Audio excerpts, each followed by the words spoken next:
Hello ನಮಸ್ಕಾರ, ನಾನು ಕೊಪ್ಪಳದಿಂದ Sharanappa ಚಲಪೂರ್. News 18ಗೆ ಸ್ವಾಗತ. ನ್ಯೂಸ್ 18 ಸಬ್ಸ್ಕ್ರೈಬ್ ಆಗಿ ನ್ಯೂಸ್ 18ನ ಸಾಮಾಜಿಕ ಜಾಲ ಫಾಲೋ ಮಾಡಿ. ಕೊಪ್ಪಳದ ಗವಿಮಠದ ಜಾತ್ರೆ ಇದು ದಕ್ಷಿಣ ಭಾರತದ ಮಹಾಕುಂಭ ಮೇಳ ಅಂತ ಕಾಯ್ಕೊಂಡಿದೆ. ಈ ಜಾತ್ರೆಯಲ್ಲಿ ತ್ರಿವಿಧ ದಾಸೋಹಕ್ಕೆ ಸಾಕಷ್ಟು ಹೆಸರು ಮಾಡಿರುವಂಥ ಅಕ್ಷರ, ಅರಿವು ಮತ್ತು ಅನ್ನಕ್ಕೆ ಇದು ಹೆಸರಿರುವಂಥ ಮಠವಾಗಿದ್ದು, ಇದು ಉತ್ತರ ಕರ್ನಾಟಕದಲ್ಲಿ ದೊಡ್ಡ ಮಠದಲ್ಲಿ ಒಂದು ಮತ್ತು ಈಗ ಕರ್ನಾಟಕದ ನಾಡಿನಾದ್ಯಂತ ಇವತ್ತು ಹೆಸರಾಗಿರುವಂಥ ಕೊಪ್ಪಳದ ಗವಿಮಠದಲ್ಲಿ ಈಗ ಜಾತ್ರೆಯ ಸಂಭ್ರಮ ಇದೆ. ಜಾತ್ರೆಯ ಸಂದರ್ಭದಲ್ಲಿ ಈಗ ಅನ್ನಕ್ಕೆ ಇರುವಂಥ ಇದರಲ್ಲಿ ಇವರು ಮಹಾದಾಸೋಹ ಇಲ್ಲಿ ನಡೀತಾ ಇದೆ. ಪ್ರತಿದಿನವೂ ಇಲ್ಲಿ ಮಠದಲ್ಲಿ ದಾಸೋಹ ನಡೆದರೆ ಅಲ್ಲಿ ಸರಿಸುಮಾರು ಏನು ಕನಿಷ್ಠ ಅಂದರೂ 2,000 to 3,000 ಜನ ಇಲ್ಲಿ ಊಟ ಮಾಡುವಂಥ ಸ್ಥಿತಿ ಇದೆ. ಅಂಥ ಸಂದರ್ಭದಲ್ಲಿ ಈಗ ಮಹಾದಾಸೋಹದಲ್ಲಿ ಸರಿಸುಮಾರು 20 to 25 ಲಕ್ಷ ಜನ ಇಲ್ಲಿ ಬಂದು ದಾಸೋಹದಲ್ಲಿ ಊಟ ಮಾಡ್ತಾರೆ. ಆ ಇದರಲ್ಲಿ ಮತ್ತು 2ನೇ ದಿನ ಏನು ಮಹಾರಥೋತ್ಸವದ 2ನೇ ದಿನ ಒಂದು ಸರಿಸುಮಾರು ದಾಸೋಹದಲ್ಲಿ ಒಂದು 3-4 ಲಕ್ಷ ಜನ ಮತ್ತೆ ಸೇರುವಂಥದ್ದು ಇದೆ. ಇದು ಫ್ಲೋಟಿಂಗ್ ಆಗಿರುವಂಥ ಜನ ಆಗ್ತಾಯಿದೆ. ಇದರ ಸಂದರ್ಭದಲ್ಲಿ ಕೊಪ್ಪಳದ ಸಮಾನ ಮನಸ್ಕರ ಗೆಳೆಯರೆಲ್ಲರೂ ಸೇರಿಕೊಂಡು ಒಂದು ಕಳೆದ 11 ವರ್ಷಗಳಿಂದ ಇಲ್ಲಿ ಮಿರ್ಚಿಯನ್ನು ಮಾಡುವಂಥ ವ್ಯವಸ್ಥೆ ಇದೆ. ಒಂದು ಯಾವುದೋ ಸಂದರ್ಭದಲ್ಲಿ ಒಮ್ಮೆ ಮಠದಲ್ಲಿ ಜಾತ್ರೆಗೆ ಒಂದು ಮಿರ್ಚಿಯನ್ನು ಕೊಡಬೇಕು ಅನ್ನುವಂಥ ಸ್ಥಿತಿ ಇತ್ತು. ಈ ಸಂದರ್ಭದಲ್ಲಿ ಅವರು ತಯಾರಾಗಿರುವಂಥ ಇದರಲ್ಲಿ ಈಗ ಮಿರ್ಚಿಯನ್ನು ತಯಾರು ಮಾಡ್ತಿದ್ದು, ಈಗ ಮಿರ್ಚಿಗಾಗಿ ಏನು ಸಮಾನ ಬೇಸ್ಗಳು ತಾವೆಷ್ಟು ಹಣ ಕಳ್ಕೊಂಡು ಮತ್ತು ಸ್ವಯಂ ಸೇವಕರು ಸೇರಿಕೊಂಡು ಇವತ್ತು ಮಿರ್ಚಿಯನ್ನು ಹಾಕ್ತಾ ಇರುವಂಥ ಕಾಣ್ತಾ ಇದ್ದೇವೆ. ಇದರಲ್ಲಿ ಇವತ್ತು ಒಟ್ಟು 25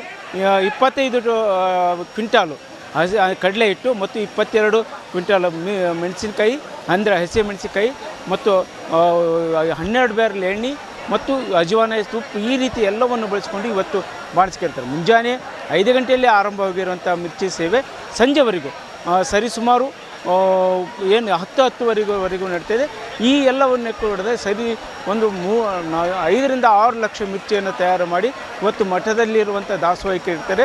ಇಲ್ಲಿ ಮಠದಲ್ಲಿ ಬಂದಿರುವಂಥದ್ದು ಒಂದು ಕಡೆ ಮೈಸೂರು ಪಾಕ್ ಬಂತು, ಮಾಲಿ, ರವೆ ಉಂಡಿ, ಈ ಜಿಲೇಬಿ ಈ ರೀತಿ ಬಗೆ ಬಗೆಯ ಇದರಲ್ಲಿ ಇವತ್ತು ಸಾಮಾನ್ಯವಾಗಿ ಊಟದಲ್ಲಿ ಮಿರ್ಚಿ ಭಾಳಷ್ಟು ಜನ ಬಯಸುವಂಥದ್ದು. ಗವಿಸಿದ್ದೇಶ್ವರ ಜಾತ್ರಾ ಮಹೋತ್ಸವದ 2ನೇ ದಿವಸ ಆದ ಇಂದು ದಾಸೋಹದಲ್ಲಿ ಮಿರ್ಚಿಯನ್ನು ಉಣಬಡಿಸ್ತಾ ಇದ್ದೀವಿ. ಸಮಾನ ಮನಸ್ಕರ ಗೆಳೆಯರ ತಂಡ ನಿರಂತರವಾಗಿ 11 ವರ್ಷಗಳಿಂದ ಈ ಕಾರ್ಯವನ್ನು ಮಾಡ್ತಾ ಬಂದಿದ್ದೀವಿ. ಅದರಂತೆ ಈ ಬಾರಿಯೂ ಕೂಡ ಮಿರ್ಚಿ ಸೇವೆಯನ್ನು ಸುಮಾರು 6 ಲಕ್ಷ ಮಿರ್ಚಿಗಳನ್ನು ಇವತ್ತಿನ ಪ್ರಸಾದಕ್ಕೆ ಉಣಬಡಿಸ್ತಾ ಇದ್ವಿ. ಅದಕ್ಕೆ 25 ಕ್ವಿಂಟಾಲ್ ಹಸಿ ಕಡಲೆಬೇಳೆ ಇಟ್ಟು, 22 ಕ್ವಿಂಟಾಲ್ ಹಸಿ ಮೆಣಸಿನಕಾಯಿ, 12 ಬ್ಯಾರಲ್ ಒಳ್ಳೆ ಎಣ್ಣೆ, ಅದಕ್ಕೆ ಪೂರಕವಾಗಿ 25 kg ಅಜವಾನ, 25 kg ಸೋಡಾ ಪುಡಿ, 1 ಕ್ವಿಂಟಾಲ್ ಉಪ್ಪನ್ನು ಬಳಸಿ ನಿರಂತರವಾಗಿ ಬೆಳಿಗ್ಗೆ 5:30ರಿಂದ ರಾತ್ರಿ 10ರವರೆಗೆ 500 to 600 ಜನ ಬಾಣಸಿಗರು ಮಿರ್ಚಿಯನ್ನು ಹಾಕ್ತಾ ಇದ್ದಾರೆ. ನಾವು ಬೆಳಗ್ಲಿಂತ ನಾವು ಮಿರ್ಚಿ ಸೇವಾಕ್ಕೆ ಬಂದಿದ್ದೀವಿ ರೀ.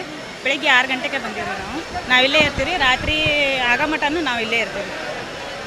ವರ್ಷಕ್ಕೊಮ್ಮೆ ಒಂದು 6-7 ಲಕ್ಷ ಆಗ್ಬೋದು ರೀ. ಹಾಂ, ವಿಶೇಷ ಅನಿಸ್ತೈತೆ ರೀ. ಬಂದು ಸೇವೆ ಮಾಡ್ಬೇಕಂತೇಳಿ ಭಾಳ ಸಂತೋಷ ಆಗುತ್ತೆ ನಮ್ಗೆ.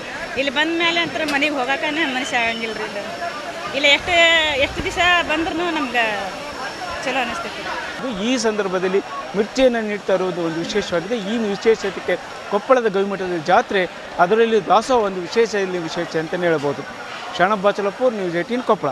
ನಿರ್ಭೀತ, ನಿಷ್ಪಕ್ಷಪಾತ, ವಿಶ್ವಾಸಾರ್ಹ ಸುದ್ದಿಗಳಿಗೆ ಮತ್ತೊಂದು ಹೆಸರಾಗಿರುವ ನ್ಯೂಸ್ 18 ಕನ್ನಡ ಈಗ ಆಪ್ನಲ್ಲೂ ಲಭ್ಯ ಇದೆ.